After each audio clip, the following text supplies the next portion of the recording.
Hello, everyone, and welcome. Thank you for taking the time to join us once again for our Green New Deal panel discussion tonight. My name is Lakshmi Gopal, and I'm a National Roots Action organizer and formerly on the Bernie 2020 National Organizing Team. Let's start off with what once again is. We are a political action committee organizing votes for Bernie in the upcoming primary elections up until the Democratic National Convention in August. Our goal is to reach the 1,200 total delegate threshold that will allow platforms like student debt cancellation, Medicare for all, the Green New Deal, and an end to for-profit war to head to the convention to be voted on. There are still 604 delegates from now until August, and Bernie just needs about 150 more to get to that 1,200. So tonight on this call, we'll be going over our mission leading up to the August convention and why it's important to continue voting for Bernie in the upcoming primary states in order to fight for the Green New Deal. And then after, we're going to open up the floor to a panel discussion with experts and activists answering questions and discussing the importance of passing the Green New Deal. We are organizing votes for Bernie and helping him get to 1,200 delegates in order for platforms like the Green New Deal to be brought to the Democratic Convention to be voted on in August. And we need a Green New Deal to transform our workplace, economy, and energy. The climate crisis is an existential emergency, and we're running out of time to stop the most catastrophic impacts that are already happening in the past few years.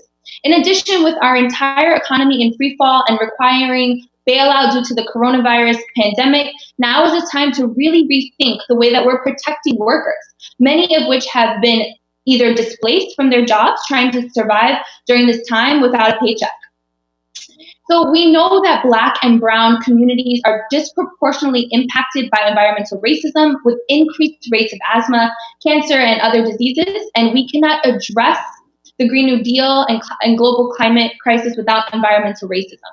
A majority of inhabitants living near hazardous waste or redlined communities are predominantly people of color with environmental causes that pollute air, poison water, and dilapidated homes, affecting far more Black people than others.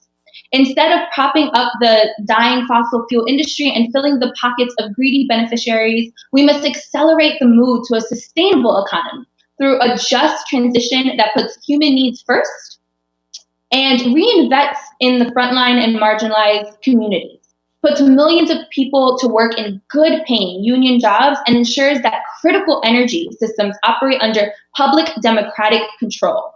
And with that, I'll pass it over to my co-host, Lynn Hua, who will be moderating this panel and kick off the Green New Deal discussion with our special guest.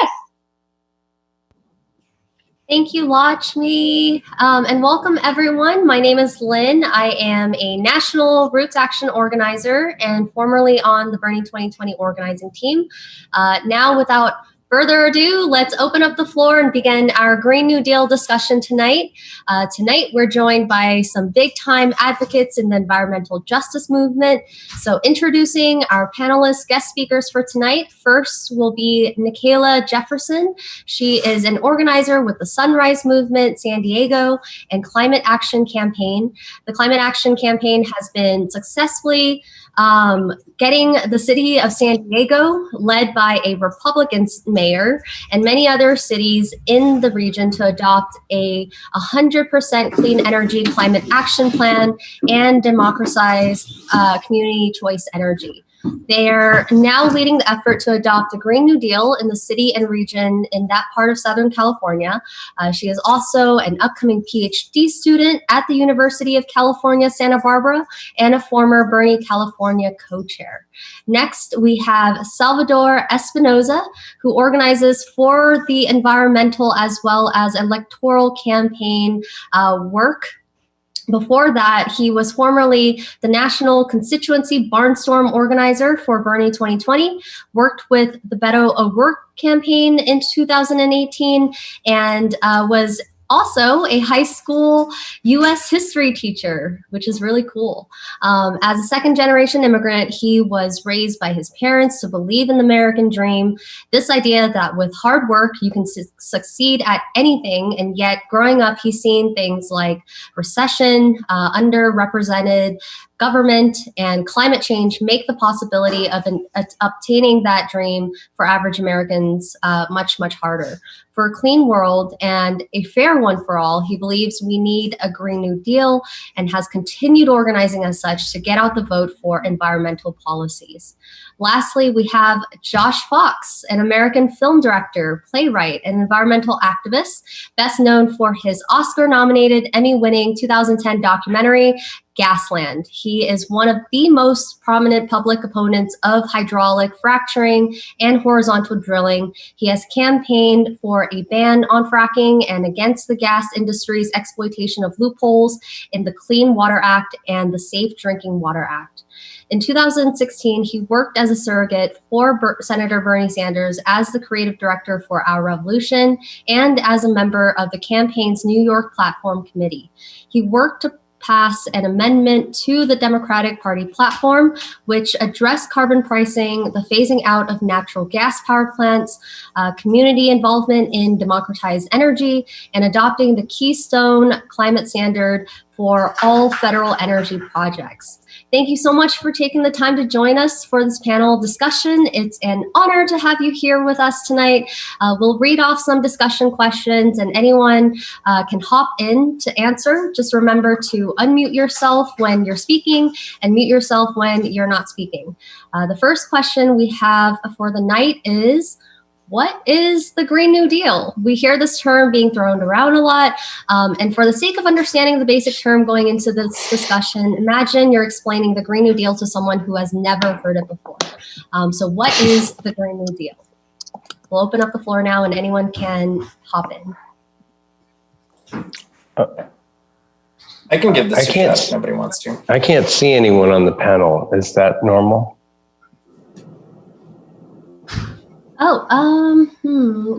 Maybe. All right. Okay, yeah, thanks. Perfection. As far as what the I'll just listen then. That's fine. Honestly, you're walking up to somebody and they've never heard of what it is before. And a lot of people are only close to that level. They don't have a strong understanding. And yet thousands, hundreds of thousands, and hopefully soon millions of people are already fighting really hard for this concept. In essence, the Green New Deal is the climate reform policy that we need. It looks at the problem with honesty and truth, and we realize that climate change represents the greatest threat that we've ever seen before in the history of not just our country, our democracy, those words, but as a species, as a planet, as an ecosystem. And this is sort of advice this is rhetoric that's repeated by a lot of people in recognition to it, but the Green New Deal is the appropriate solution. In essence, it's basically whether it's AOC's proposed version or the plan that Bernie Sanders was campaigning on and the plan that a few other of last year's presidential candidates and a couple of other major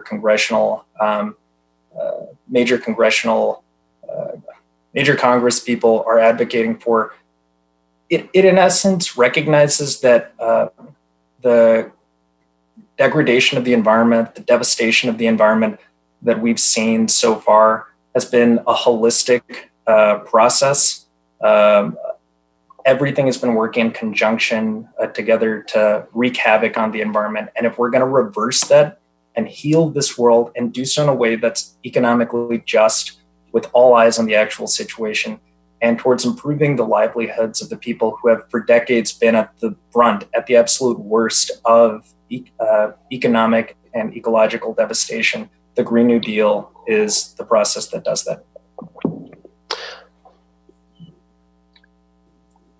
Did I get that right? Well, I feel like yeah. I'm happy to jump in if that's not if that's okay. Yes. Keep I can't see y'all either, but let's just riff into this like conversational style. Well, we can just do it like it's radio. That's fine. I do actually every night on TYT at 4:30 Eastern on weekdays, I do a program called Staying Home with Josh Fox, Your Revolutionary Guide to the Green New Deal. And we've done 70 or so episodes. They're all an hour long so far. We've actually retitled the program to be Don't Stay Home, go out and protest. But every night we talk about a different aspect of the Green New Deal. So the Green New Deal is this globe-changing, paradigm-shifting, world-altering type of, not just a policy pronouncement, but it's also a philosophy, it's an ethos, it's a value system. But there's, as far as the Green New Deal in legislation, there are several versions, right? There's a new consensus version, there's a Bernie Sanders version, there's an Elizabeth Warren version. The version that I like the best is the Bernie version. The Bernie version is a $17 trillion plan, which he outlines how he pays for it on the website, berniesanders.com. But it's the key points of the Green New Deal, and underpinning all of the Green New Deal is the idea that 100% renewable energy is the goal. So we have to transform our energy system away from fossil fuels entirely. And that means 100% renewable energy, wind and sun being the primary sources there, but there are a lot of other kinds of renewable energy. That would create 20 million new jobs. And that's the first point. The second point is ensure a just transition for communities and workers, including fossil fuel workers, and meaning there's a lot of people being employed right now by coal, oil, and gas. They have to be transitioned off of that. Doing that's part of the Green New Deal. One of my favorite parts of the Green New Deal is ensuring justice for frontline communities, especially communities of color and Native American communities. I'm in a frontline community right now here in Pennsylvania that fought off the fracking industry. Justice is a very profound notion. It's a very difficult thing, a difficult concept to try to understand. What does that mean, especially in terms of indigenous communities, for example? Justice would mean complete sovereignty for indigenous communities. That is a key point of the Green New Deal. Building infrastructure for America, weatherization, broadband, internet, high-speed rail. Upgrading America's infrastructure, a big part of the Green New Deal, which is, of course, another part of the jobs program. Committing to reducing emissions, rejoining the Paris Accords, making sure that we're bringing our emissions down in accordance with the science. It says we have to halve our emissions in the next 10 years, which is an extraordinarily difficult thing to do, which is why we're talking about a Green New Deal and FDR-like mobilization on climate change. Similar to what the United States did to defeat fascism and Hitler in Europe, we have to dedicate all of our industries to creating a transition away from fossil fuels as fast as possible, or else we're going to be in a very, very dire situation with respect to climate and the world. The last 2 points are investing in public lands, healing the public lands and forests, and my most important one, I think, ending the greed of the fossil fuel industry and holding them accountable. Holding the fossil fuel accountable for their environmental crimes, which a process has actually just started in Pennsylvania. Cabot Oil and Gas, a company that I report on in Gasland, and I have it here because next week is the 10-year anniversary of the film coming out, Gasland. And we're seeing criminal charges filed against the company, the fracking company in Pennsylvania that destroyed the water and harmed so many people. So we talk about the Green New Deal on the program every night, but we talk about different aspects. We talk about justice. We talk about women's rights. We talk about Native American indigenous sovereignty. We talk about why elections matter. We talk about renewable energy. We talk about the science. There's so many different aspects to the Green New Deal. Please tune in. It's an endless subject that we don't have enough time for in just 1 hour, but it's a good primer, I think. That is, Nikayla. Yeah. Go ahead. Nikayla. Nikayla. You all really hit every nail on the head there for Green New Deal. But I think when I'm doing my work, in the olden days when you could talk to people in the street before COVID, you have about a breath to talk about the Green New Deal. So I tell them it's justice, it's jobs, and it's climate. The Green New Deal tackles the twin crises of our time, inequality and climate, through creating millions of good-paying, good jobs. So that's kind of where I leave the Green New Deal when I talk about it most of the time, because most people don't want to hear more. But if they do, then we give them all the elevator pitch version. That's brilliant.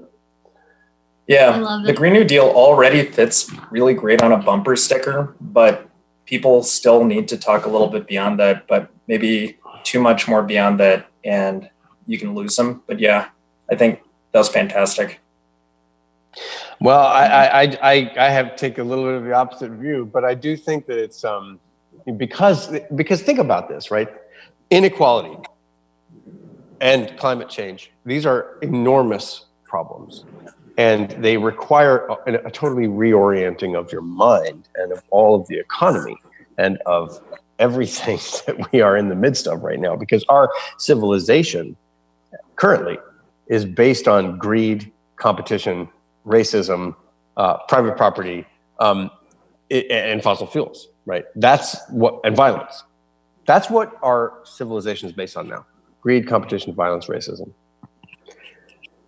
The Green New Deal is based on communal responsibility, equality, renewable energy generation, fairness, justice. So we are talking about an overhaul at a very fundamental level. Oh, yeah. And pardon any facetiousness, but that is ultimately the number one reason why I would say the Green New Deal is the number one policy to pursue for. And if you're approaching it along my line of work, which is organizing, mobilizing people to see something that isn't as apparent in the day-to-day, we might hear reports every once in a while from here to there saying, yes, climate change is getting worse. And every once in a while, news cycle stories take over. A devastating tragedy like the Amazon rainforest being on fire to the average experience of someone who's still kind of not caring just yet for whatever reason. That's something that occupies their head, their space, their mind for just a little while. And yet it's the ultimate question of our generation, the ultimate question of our lifetime. And I very much appreciate what you're speaking to, which is the fact that it's trying to address things at a historic scale. And it's asking us as a country, and I would say as a country, to think big, and to think big the way that maybe we used to on like FDR style terms, and to respond in kind, because it's a really big question. Maybe, hopefully not the last one by any means. I'm going to hop in here. This has been such a thorough answer to the Green New Deal. I love how Al started off with the meta version of explaining the Green New Deal, and then Josh went in depth with exact layers that involve the Green New Deal, and then Nikayla came in and just wrapped it up and made it summarized and presentable. But with that, Josh and Sal, you both mentioned that there are different versions of the Green New Deal, and not a lot of people know this. So what is the difference between the Green New Deal policy that Bernie Sanders has introduced, that AOC has introduced, and the new consensus has introduced? What are the differences between all of those?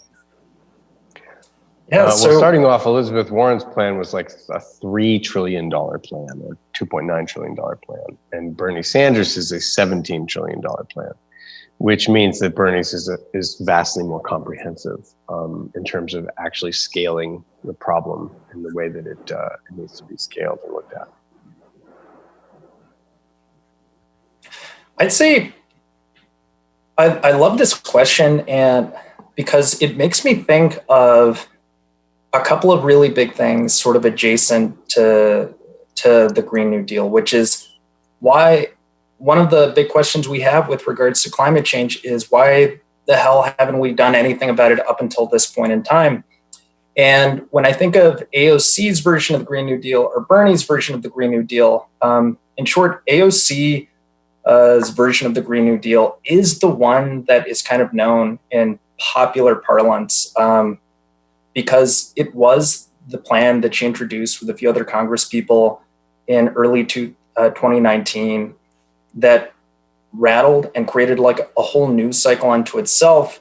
It resulted in spurred activity by the Sunrise Movement, that famous incident involving Senator Feinstein out in California. It was part of the news cycle, and it was actually taken to the floor of the Senate to vote. And I think so speaking to that, the key difference is that we have to look at why AOC introduced this plan.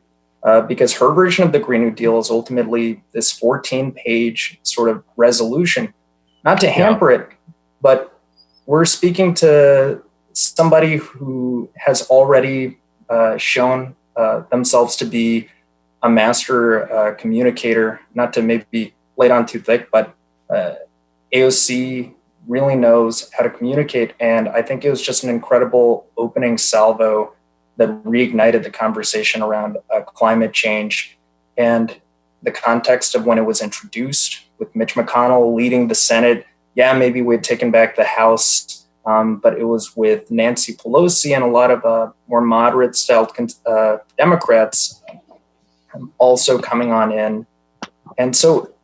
And of course, with Donald Trump as president. So we know it was never really realistically going to be passed, but it was sort of a calling card to our party, to the progressive movement, to everybody left of even just this center of the line, to say, where do we stand on these questions? Because these will be the ones that we'll have to answer for in the history books and in terms of human life. Bernie's plan, as Josh laid out, had to be a much more robust policy plan. And he went through a lot of the points because he was running a presidential race. The context was different, but ultimately they both speak to the same thing. Again, Josh elucidated it very well. It has to be a thorough, historic, from the ground up sort of response. Yeah, it's the biggest thing it has to be the biggest thing we've ever done as a human race, because we are facing the biggest crisis we ever have faced as a species. And I think what AOC did really well is the Green New Deal, the framework she introduced it's like a dream, and not in a lofty, idealistic way, but it gives us something to strive for.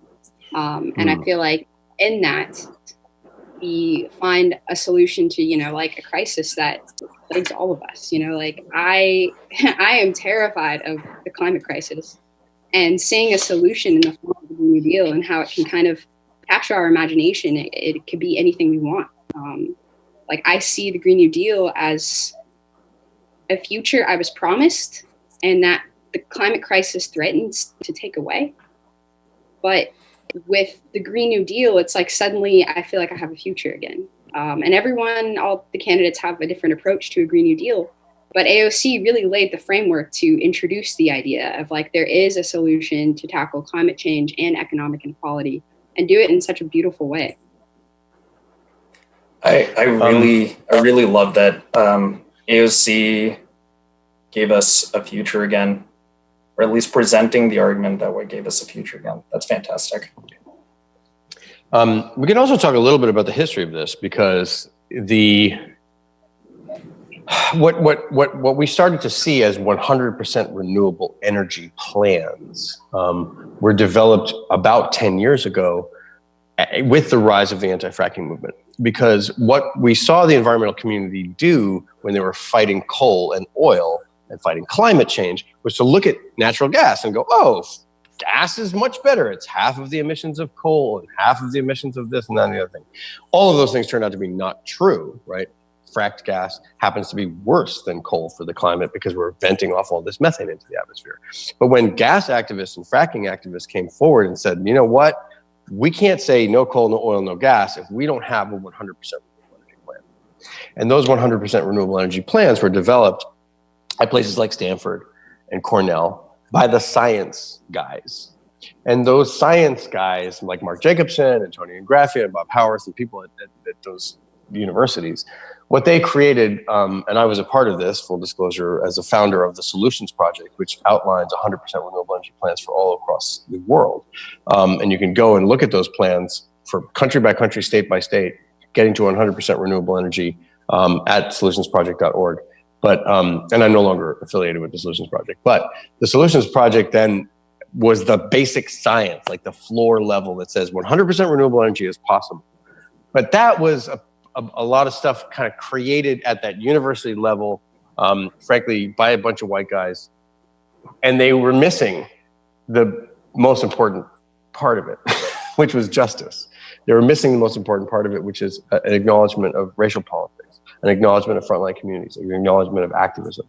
And I think that is what made this, that was the Green New Deal then exploded out of this dialogue that we started to see of this political revolution, and of figures like Alexandria Ocasio-Cortez and others. Rihanna Gunn Wright, a Black woman, wrote the New Consensus version. And when I was listening to her at a recent thing, she was talking about how Medicare for All is fundamentally related to the Green New Deal. It has to be implemented side by side, because if we're having all these workers all over the country building windmills and solar farms and places all over the United States, they need to have stable health insurance. So there are a lot of interrelated things as well that go along with it. But I think it was that people were crying out not to get fracked in their backyards. People were crying out not to have mountains removed and destroyed in Appalachia, and they were crying out against the tar sands, all these extreme forms of fossil fuel development. And out of that cry, I think, came the science that said 100% renewable energy is possible. So it's always been it's come out of the movements. That's always been the origin of this.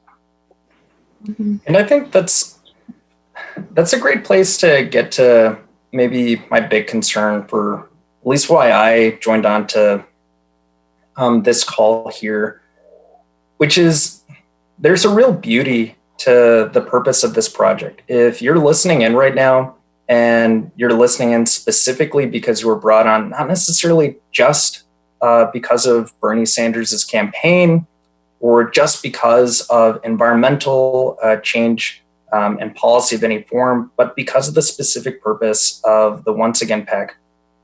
What I love, Lakshmi, Lynn, about y'all's organization is, and its purpose is that in seeking to push the Democratic platform as progressive a place as possible, to push it to as necessary a place as we need.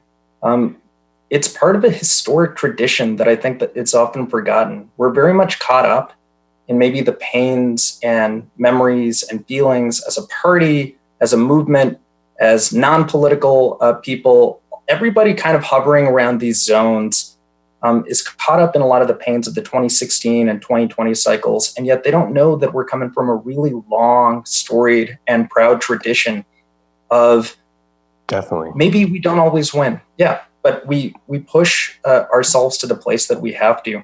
So we know full well why we need the Green New Deal. And again, like Josh said, we could take things on and discuss it in depth for pieces, but I'm always interested in what can we do about it? How can we organize people, whether it's through an electoral fashion? I know not everybody agrees with that. Would be ready to talk with y'all personally about that. But how can we go about utilizing this impetus, this feeling, this reality that we know has to happen to that? I know pushing people at the convention is definitely one way, but I'd be curious what y'all have been doing in the Sunrise Movement beyond. I know in San Diego, as Lynn had asked just a little bit earlier, y'all have done some major changes, but what do y'all think? Well, how can you organize? Oh, go ahead. Oh, sorry, was that question for me? Yeah, yes. Or anybody. I was going to say that in the Sunrise Movement, our theory of change, which I know a lot of other organizations use, is that you need political power, people power, and to redefine the people's alignment. And I think what we're seeing right now and why the Green New Deal could really become a reality is we have the climate movement merging with the movement for Black lives. And watching this happen as a young Black organizer is so exciting and also so overwhelming because everything just changed all at once. These two worlds collided. And I think it's the collision of those worlds that will give us a critical mass of demand to pass something like a Green New Deal.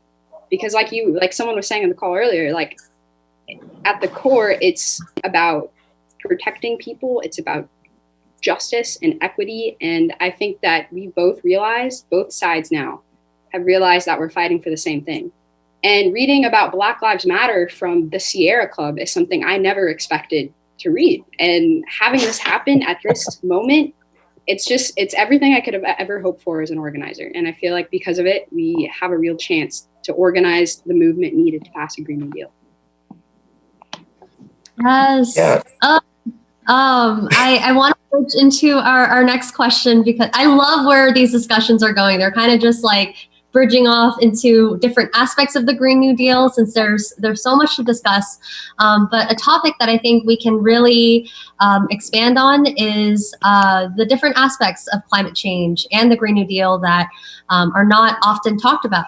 Nikayla, you brought up the Black Lives Matter movement, bridging into the climate movement, and all of those things are connected with one another. So what aspects of climate change and the Green New Deal are not often talked about enough for folks from all over to be brought into the work for this crisis? Well, I think one of the things that I'm focusing on in my next film is climate change and migration and climate refugees. And I don't think we're talking about that nearly enough. And when I was interacting with the Bernie Sanders campaign in 2020, this last time around, I urged them, and they did do this in their version of the Green New Deal, was to talk about migration as a consequence of climate change, and that had to be built in to the Green New Deal.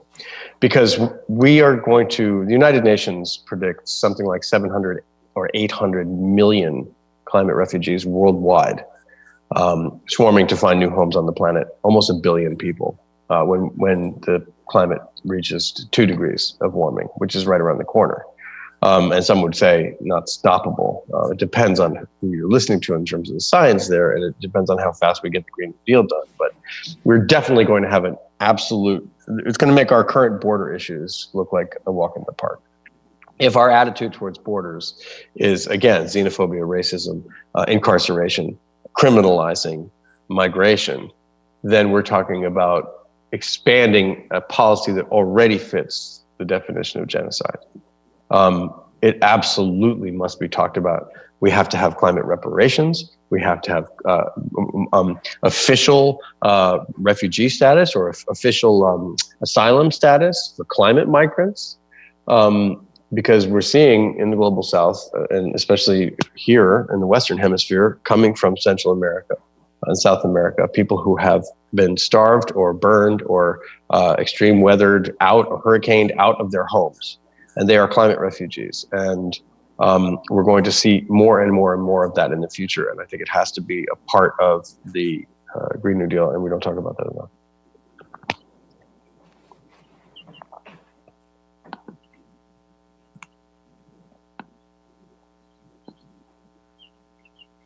I think something else that currently isn't, my gut wants to say that what we don't talk often enough when it comes to asking or demanding for environmental change, I want to emphasize like what I mean by we.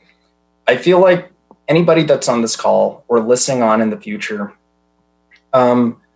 we are probably coming from a place where we participate either heavily in electoral politics or more towards the activist, non-electoral route of like political change or transformation. We're trying to stay active and aware. So we're coming at it from perspectives that are fairly that are fairly siloed off to an outside degree. But something that I found fascinating recently are just instances where over these past few years, we get signs trickling through that the forces of that have been responsible for all of the effects, the degradation of the environment that we've seen, whether that's unfettered capital, Wall Street, the military-industrial complex, anything that you'd say. All of those forces are starting more and more to look at the long term of climate change, of environmentalism, and are actually starting to realize, oh, it's actually wise to invest in these areas. It's actually wise to go in that direction. I just want to put that as like a sort of card or like a note to take place, because sometimes rapid success in movement building or in anything like that can catch us off guard. I know if people hadn't been paying attention, the events of the past few weeks, the moment of the past few weeks could certainly have seemed really sudden, if still organic, even though activists had sort of been paying attention in the background, knew exactly that the situation was ripe and ready for something like this movement and this moment to have happened. But in terms of environmental change, we will soon be at a moment, sometime within the next decade, where those forces that were responsible for pretty much a lot of the terrible that we've seen, a lot of the terrible that we've listed out already in this call, are going to start coming around and saying, yeah, let's do this thing. And they'll be doing it on sort of their terms, on terms of capital, on terms of that allow things to just get influxed or sublimated within the system. What we have to do is always call it back to why the Green New Deal is necessary, why it's not just a sort of clean revolution or what have you, that is what we need. What we need has to be in moral terms, because it is a moral reckoning that has to happen. I agree, we have to hold those who are responsible for everything accountable. We will soon see that opportunity for them to try to slide on in, come on through, but that's not the way history has to work for us to be able to march on better than we were before. Justice has to be answered and delivered. And I think a Green New Deal is still the best way to go forward, and why we have to push really hard to make sure Bernie gets all of the necessary delegates to get the 25% threshold.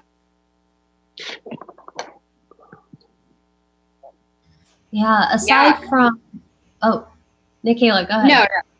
Oh, I was going to say, on the topic of justice, I feel like what has not been talked about like mainstream, but now has become a very mainstream thought to have, is that climate change, yes, there's a lot of inequities in the impacts of the climate crisis on communities of color, but it's more than that. Like, climate change is just racist. I mean, climate change is driven by white supremacy, and I feel like the merging of the movement for Black lives and the climate world has like really brought this to light. And before we dismantle the climate crisis, before we improve the lives of Americans with, good paying jobs and a livable future, as, we say in the Sunrise Movement, like, we first have to dismantle white supremacy, or like none of that will ever happen. Because white supremacy, it drives the climate crisis. I was reading this article today about how, there's what is it called? It's slipping my mind at the moment here, but there is an inequity in pollution. Like, white consumption is disproportionately felt in the lungs of Black and brown communities. And this is like a measured thing. And that really understands all of it. And we're never going to get a Green New Deal. We're never going to solve the climate crisis until we dismantle white supremacy in America. And I think we're kind of watching that happen right now, which is exciting. I wholeheartedly agree with this statement that white supremacy is the driver of the climate crisis. White supremacy is the origin of extractivism. Extracting resources comes from colonialism and a very colonial attitude towards the land, towards water. So it is,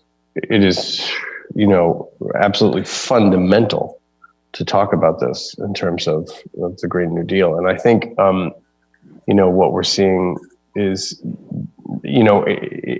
for so long, I think organizations like Sierra Club and NRDC have been the face of environmentalism, which is incorrect. The most devout environmentalists in the country are communities of color.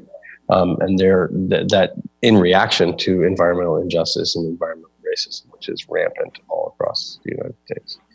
It's extraordinary circumstances right now, and we need to have the conversation at a as fast as possible between who are people considered environmentalists and people who are considered campaigners for racial justice. More of those conversations have to happen. I will say one thing. One thing that I want to speak to this on is the fact that sometimes I feel that I agree full-heartedly that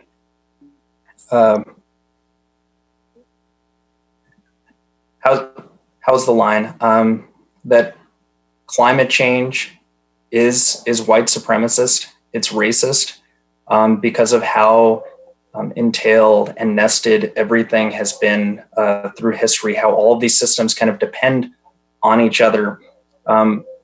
And you do want to pause and look around and see sort of organizations that are now starting to use terms like anti-racist, that are now starting to use terms like systemic racism fairly freely, because we often do see the evocation of these terms as kind of like a new, just a new slogan or phrase of the day that they can like latch onto that is really hip and trendy, and makes me think of that line that Ravel, I think Maurice Ravel, wanted to cry once he got the French Medal of Honor or something in recognition of his music.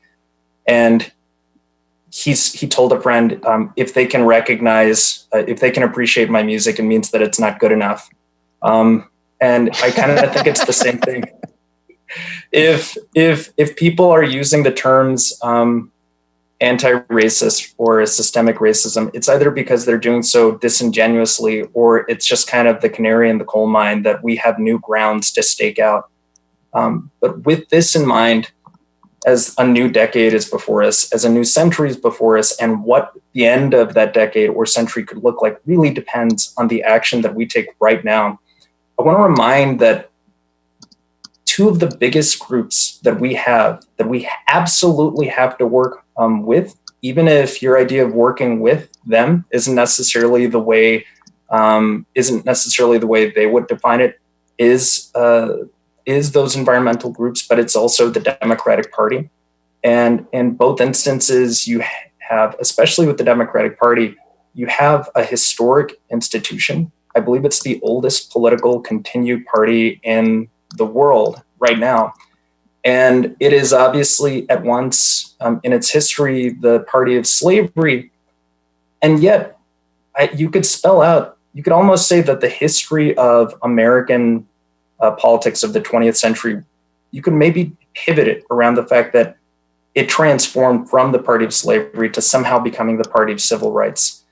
I say there is a version of the future where something similar could happen, where the party of call it whatever you want to, circa the year 2000, but the Democratic Party very well could become the party that we need to affect change. It could be the party of climate change. It could be the party of true intersectional recognition and change, because we have precedent, we have a recognition, and through the continuity of that sort of original sin of the party combined with the penance, not to get too sermon-like, but it points a way forward, or at least it points a general process around how we go forward, which is that we do have to kind of go back sometimes.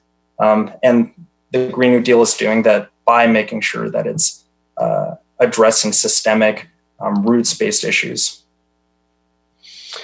Can I talk for a second about the goal? With respect to everything you're saying at the Democratic Party, I was on the platform committee in 2016 and helped write some of the things that were really radical that were in the platform. And so I can speak to how important that is, right? So Hillary Clinton, obviously pro-fracking candidate, not a Green New Deal candidate. But because the Bernie delegation was so strong, we were able to get a lot of stuff into that platform that we could have used to hold a Clinton administration accountable. In the platform, 100 days after a summit, a government-wide summit on climate change, 100 days after inauguration. So the whole government would have shut down for like a week just to talk about climate change in the platform. A Keystone XL standard for all federal infrastructure projects. If it harms the climate, you can't do it. Talking about disincentivizing frack gas power plants. All that stuff was in the platform. And so what we're trying to do right now, I think, is make sure that there's enough standing with Bernie and his campaign to get back in there and duke it out with the neoliberal, Biden campaign. Biden came out and said that he agreed to this Keystone XL standard today. But I think, we really need to get in there and have the Sunrise Movement and have, a lot of the folks from the Bernie campaign get in there and write that platform so we can hold the Democrats accountable. Because a lot of the Democrats are just corporate pro-fracking disasters. Yeah, in the same way that a lot of Democrats were, again, this isn't an apologetic. It's absolutely true. The real historic political change of this country, as we've seen, has always been a sort of back and forth between, the forever two-party system that we have. And one of those parties always at certain times or other being just a little bit better for some things than the other.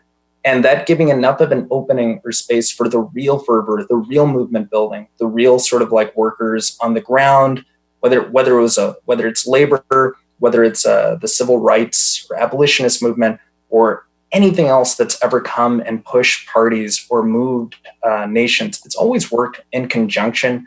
And yeah, accountability is absolutely one reason why we have to push to make sure Bernie gets as many delegates as possible, because we can't, obviously there can be this idea that the primaries themselves, once they're over, that's the end. And that's all, but certainly continues. And we can continue fighting all the way up until the convention, and then all the way up until the election, and then throughout the entirety of whoever becomes president, make sure that we hold that party, that person accountable, and that we continue pushing for the things that the people on the ground have always known we need the most.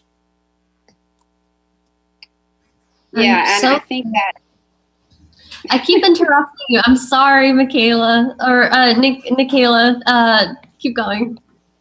I was just going to say, just to chime in there at the end, the convention and the virtual format is one of the many political heartbreaks this year. Someone was talking about pushing the party, and I think as a young activist, our favorite way to push the party is, with our voices and our bodies, do actions related to whatever demands we're trying to push for. But this year presents definitely a challenge because it's on Zoom, right? Or something like that, the convention. Wow. So that's crazy. Yeah, I'm not sure how we're supposed to push from Zoom from our home computers. But I will be very Well, I was going to ask you that. There's a raise your hand feature. How your organizing strategies have had to change during the coronavirus. Yeah, well, Earth Day was supposed to be the biggest Earth Day ever. Right. And we had to do it all online. It was like successful, like considering that it was all last minute and online and things like that. But I don't know. I think that a lot of our organizing completely stopped. And it's come back to life because of the movement for Black Lives. But yeah, I'm not really sure where it's going to go. I'm on this ride just like everyone else. I'm so glad you all started dipping into party politics and the importance of winning delegates and transforming the Democratic Party.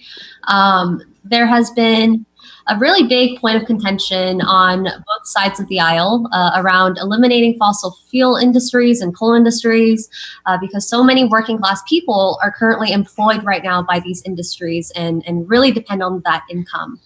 So what happens to all of the working class people employed by fossil fuel industries and coal industries, and how will they be impacted by the transition away from fossil fuels and coal? Well, as Josh had shared just a little bit earlier, one of the key facets of what was Bernie's plan Bernie's version of the Green New Deal, and honestly, what I'm fairly sure will be a part of anything that could honestly call itself a Green New Deal, is a just transition for workers. In essence, this is the portion of the deal that recognizes that things are going to be tough.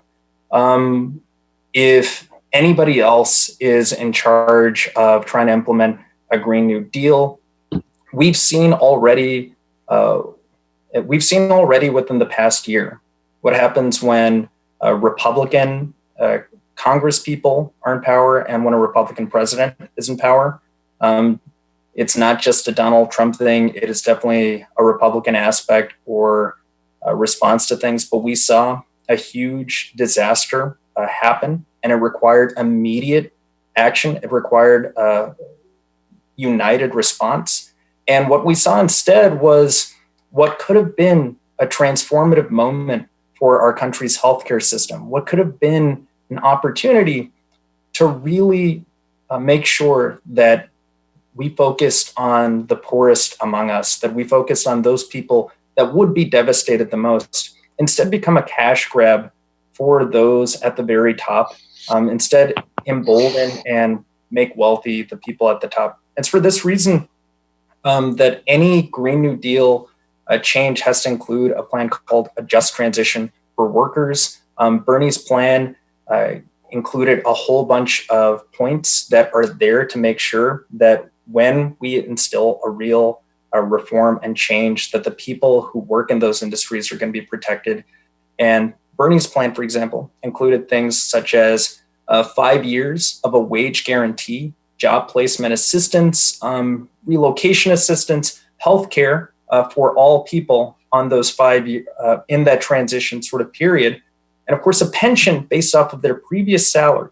So if you're out in Texas, where I'm living right now, and if you're working out in the oil field, whether you're working out in the field itself or in some adjacent sort of industry that is dependent on it, and you've been on the rig for 20 years and you're hearing talk of some progressive who just became president and just passed a Green New Deal, and it's freaking you out because maybe you don't watch Fox News as much, but your buddies do, and it's just something that's starting to get to your head. Well, just know that you would be able to continue living your life as you would, and you could choose or take many different options to sort of like pass through. So if you wanted to receive training for a different career path, Bernie's plan said that you could receive either a 4-year college education, kind of like a sort of post-Green New Bill, a Green New Deal, a GI Bill, or you could take a vocational job training with your living expenses provided. There's a bunch of different things like that that made sure that everything that's currently in the air that could be tossed up,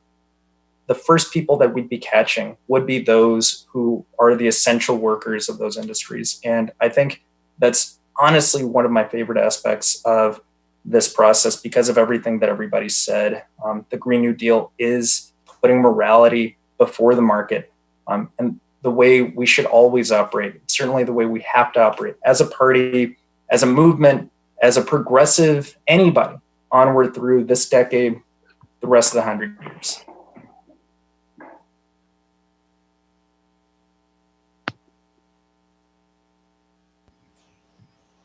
Yeah, and I think that really displays in the best way how fairness and equity really is at the heart of a Green New Deal, because the climate crisis, it's not the fault of the fossil fuel workers. It's the fault of the people who profit from the climate crisis. It's the CEOs of Exxon and Shell and all that.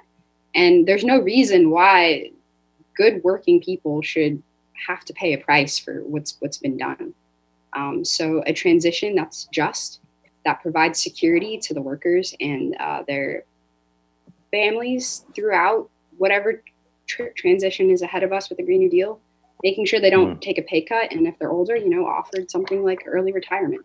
I think that's, like you were saying, like probably one of the most important things to a Green New Deal is making sure that the people who are affected most are taken care of. Well, let's be honest, the Green New Deal is a democratic socialist idea, meaning that oil is the blood of capitalism. Fossil fuels are the primary commodity of capitalism. You take those fossil fuels away, you take away a lot of the way capitalism works. And the Green New Deal is very expensive, and it should be, and it has to be, which means it can't be about the marketplace, right? It can't be about like, oh, well, we're going to pay for this by the market, because it just doesn't work. I've dealt with this for 10 years, that renewable energy is essentially needs a change in economic system for it to flourish. And because once you've created that infrastructure, the energy is essentially free. So the Green New Deal could also be called energy for all, right? Medicare for all, college for all, energy for all. And that energy is green energy, right? Obviously clean energy, not fossil fuel based energy, but it is a democratic socialist idea. So when we're talking about all these things coming together, toppling white supremacy, toppling the fossil fuel industry, we're also toppling capitalism with this extraordinary revolutionary idea. Revolution, I'm here for it. So here for the revolution, and it's still continuing onward, right? We didn't go through all the questions, and I want to continue this discussion, but we're out of time. We're at the top of the hour. If folks want to go around and give quick closing statements, we can do that too before we really wrap up. So let's go around and do some closing statements, and I'll pass it back over to Lakshmi to close us up. Unless you all don't want to do closing statements. I mean, I can go first. I think we're all just being polite. Yeah. Honestly, what I love personally about the Green New Deal, not just that it'll be good for all of our species and humanity, is how uniquely American a solution it could be. How uniquely American a solution it has to be for it to succeed. Because fact is, we have the lion's share of the world, of some of the world's resources, of a lot of the world's wealth. We have resources that alliances of countries could only dream of scraping at. And yet, in terms of the environment, in terms of so many other issues, these past several decades, what do we as a country have to really show for it other than maybe an overly steroidized military, but a crumbling infrastructure, 1/3 of the world's topsoil having disappeared? Fact is, the America that we've been knowing, and for everybody on this call, the America that we've known our whole life cannot continue as it is. I believe that it can continue in a new direction, in a better direction, and towards the original promise that America has prospered, because we can't do the other one, which would imply that this American experiment has sort of failed. But I do believe, based off of what I saw in the Bernie campaign, based off what I've seen in campaigns, and the faces of people that I've met along the way, and in the work that we've been doing, and the belief of everybody on this call here, and everybody who's watching, if you're spending time on a Wednesday night listening to this call, you're absolutely filled with the right stuff. Your heart is set and ready to do the good work that it takes for us to claim back our responsibilities. So I think a Green New Deal is exactly what we need now more than ever. So thanks for having me here. I have to hop off soon, so if I could just make it short and go next. But I would say that I told my parents, if we don't pass a Green New Deal, then I'm not going to have children, because I'm not going to bring them into the world, because it's so screwed right now. We need a solution, and I firmly believe that the Green New Deal is only is the only way we're going to get out of this mess. I love that, making sure your parents get it. I would just say, I talk about the Green New Deal for an hour every day from Monday through Friday on TYT with amazing guests. Please tune in, Staying Home with Josh Fox on TYT, on all of my Facebook pages, the Gasland Facebook page, the Josh Fox Facebook page. This week we had Reverend Barber, we had Nina Turner, we had Alexis Krauss from Sleigh Bells, we've had Bill McKibben on, Ayanna Elizabeth Johnson, Michael Mann, remarkable folks coming in to discuss this world-changing, globe-spanning, paradigm-shifting event and idea called the Green New Deal. So please just tune in. And we're talking for the last couple of weeks almost exclusively about the protests in the streets. So to continue that discussion, at least my part of it, it's there. And you can see the whole archive at the TYT website. So thanks. Woo! Thank you so much, everyone. Thank you, Sal. Thank you, Nikayla. Thank you, Josh. This has been such an informative discussion. I will pass it back over now to Lakshmi to help us close out this amazing panel. Thank you. Wow, this was such a powerful panel discussion. Thank you all for sharing your insight, expertise, and analysis on why we must pass the Green New Deal.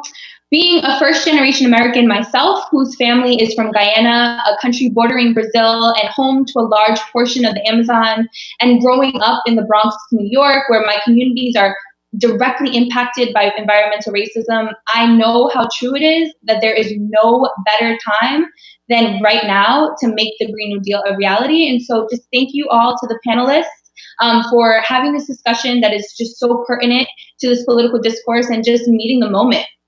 So we hope that you all have been thoroughly informed and inspired by this discussion. And thank you all for tuning in tonight. Be sure to follow all our amazing speakers on their journeys. And thank you so much for tuning in. And remember, not me, us.